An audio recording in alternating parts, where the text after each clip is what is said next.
арқасында біз білімге ғана емес, идеялар мен моральдар және рухани құндылықтарға ие бола аламыз.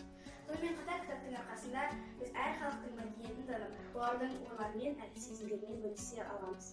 Әлемдегі коронавирус індетінің таралуына байланысты мен уақытымды зая кетірмей кітап оқимын. Мен фантастика жанрда жазылған әңгімелерді немесе шын өмірден алынған оқиғалары бар кітаптарды сүйіп оқимын.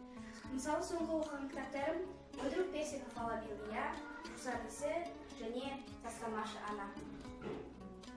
Бұл кітапта башқұрт жазушысы Айгиз Баймұхаметов ата-аналарынан айырылған жетім балалардың аянышты тағдырын баяндайды.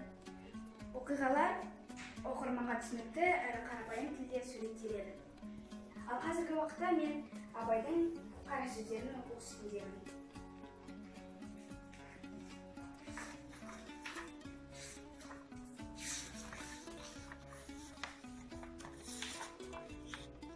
Бірінші сөз. Бұл жасқа келгенше жақсы өткіздік пе, жаман өткіздік пе, әйтеуір бір талай өмірімізді өткіздік. Алыстық, жостық, айтыстық, тартыстық.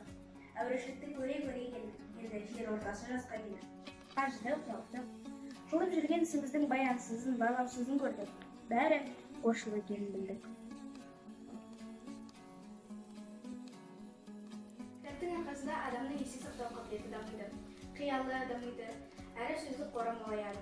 Сондықтан да мен сіздерді кітап оқуға шақырамын.